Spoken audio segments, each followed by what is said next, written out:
இந்த செயின் கோல்டா இல்ல ரோல்டு கோல்டா? ரோல்டு கோல்டு தான் அத்தை. எப்படி சொல்றீங்க?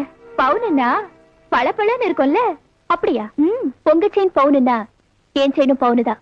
உங்களது கவரிங்னா என்னோடதும் கவரிங் தான். என்னடி? சும்மா ரேக்கா, பெட்டி வச்சிருக்கியே, இதில் தான் உன் சீர்வரிசையை கொண்டு வந்திருக்கியா? இருமா நான் பாக்குறேன். இதெல்லாம் எங்க வீட்டு வேலைக்காரி கூட கட்ட மாட்டா. அம்மா, இந்த ஒரு புடவை தான் நல்லா இருக்கு. அப்ப நீ எடுத்துக்கமா. கொஞ்சம் நில்லு. நான் கூட உங்க குடும்பத்தை பத்தி ரொம்ப பெருசா நடிச்சிருந்தேன். ஆனா கடைசியில இவ்வளவு மட்டமா இருக்கீங்களே. அந்த புடவை எப்படி கொடு. என்னடி பேசுற? இவ இந்த வீட்டு பொண்ணு. நான் இந்த வீட்டு மருமக. ஒரு வேலைக்காரி கூட கட்டாத புடவை இவளுக்கு எதுக்கு? எங்க வீட்டுக்குள்ள வந்து எங்களையே மரியாதை இல்லாம பேசுறியா? உங்க வீடு ஏன் வீடுன்னு இல்ல, மரியாதைங்கிறது கொடுத்து வாங்க வேண்டிய விஷயம். இந்த ஊருக்கு அந்த ஊர் எவ்வளவு தூரமோ அதே தூரம் தான் அந்த ஊருக்கு இந்த ஊரும். Download ShareChat.